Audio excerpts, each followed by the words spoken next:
While on the hunt for the local co-op experience, I found the vacation home of a family who tragically couldn't afford the ocean. Lakeview Cabin 2, a survival horror game. One of those types where you can fight the guys trying to kill you, but you can't really stand toe-to-toe without laying traps. Apparently the first cabin was touched by the stars a decade ago. Sorry I'm not pulsating on today's youth, I just found out about this game series. The sequel I blindly ran into places you in a buffer zone that features a gang of hood rats who broke into an amusement park. Not necessarily to test out the rides, they're there to just stand there while one of their friends plays with a fortune teller machine that's been corrupted by some retro yet modern game emulator that these kids are also trapped in. So maybe they are seeing in the future. In the first vision, you control a family of 4. It's filled with a wife that stares at you with soulless porn eyes, kids who are too short to swim, and the classic rugged dad we all aspire to be. In the process of babysitting this entire family, I took pride in myself not looking up any guides, felt it would defeat the purpose, until my frustrated friend who was watching me play decided to start dropping a few hints from Google on me. Reluctant at first, I gradually started accepting the tips. I was taught how to construct a backyard sauna that heals stab wounds, about how putting this chain around your mama's neck will instantly kill cultists,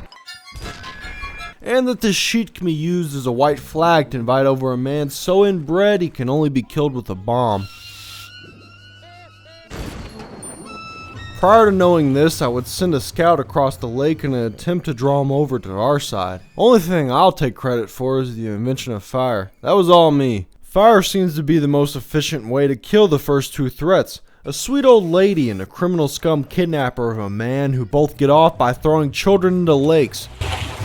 Originally I thought grandma spawned at the mom seized this baby carriage, and that pantyhose head didn't appear unless the father left the island. However, you can make both come out early if you open the attic. Old dry puss has been living up there, eating your food, so burn that bitch in the daughter's room. Soon to follow, the masked intruder comes upstairs and right into my line of fire. I believe the story behind this creepy guy is that he's the burnt witch's son who can do no wrong, because I don't think it's a coincidence that they're both there to chuck an offspring into drowning depths. I have to cut away a lot in this video because the music and sound effects are the best part. Without them, this game wouldn't be scary or funny.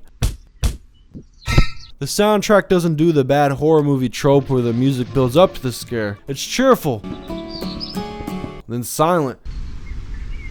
The silence then gets broken up by a musical jump scare. Gets me the most when one of these motherfuckers leaps out a door and slaughters you.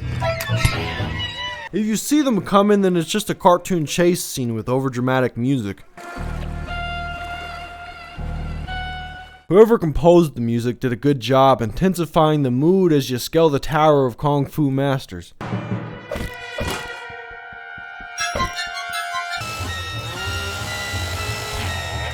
The game was developed by one fella, meaning he had to play all the instruments himself. He gave the least intimidating enemy a Jaws-like theme, which lives inside of him but won't die with him. It will even follow him across the lake. Somehow that lone developer still finds time to be horny by plastering nudity everywhere and leaving vagrant pregnancy tests in your bathroom. Wang and Tang is covered by bush while nipples roam free. Those cultists I spoke about earlier take advantage of this situation by flashing whoever they please. Yet their class of people are on the list of entities that get stuck at the bottom of the lake. The list also includes any item you try to bring over to your new pals. Besides the kids and the entire cult, the only other person to get imprisoned by the lake is the Candyman, the most mysterious of the mobs. Interacted with him the least, and I don't know what triggers his arrival. I think he only got a kill off screen once. Normally he seems to walk across the island and fall into the water. I saw the bad guys refusing to vacate the water as a good thing. Look at them, they're all in the water struggling. So the biggest glitch for me was when my characters got stuck. I found it occurs most often if one of the family members fall from the treehouse when getting thrown. Referring back to the watering hole, I must warn that the kid snatcher hides there if you escape an encounter with him. A lot of the times I fumbled a murder wondering where did that body go, when suddenly their mangled ass returns for revenge. Shit can be pretty gruesome for how cute and harmless everything looks. Where I'm from, you gotta take your pole even when you go to the The strangest element has to be the fetuses in jars. They're alive and fast as rats. Perhaps even weirder is that the pause menu was designed by someone proposing we remove words from traffic signs and lean entirely into symbols. What this game governor did get right is that smoking weed makes time go by faster. One joint literally wastes a whole day.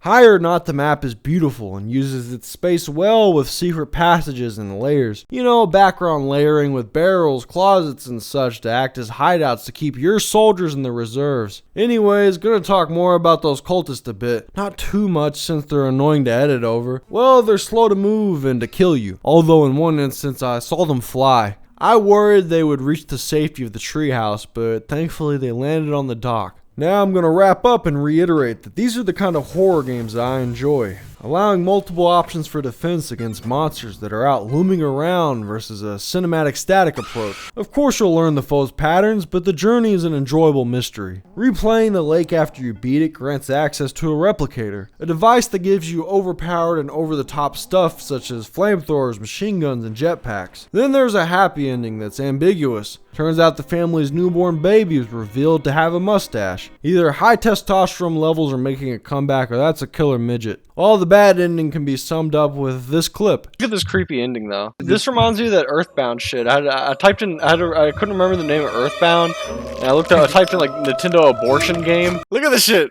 Ugh. It's like the Earthbound scene. You know what I'm talking about? I know what you're talking about, but that's not.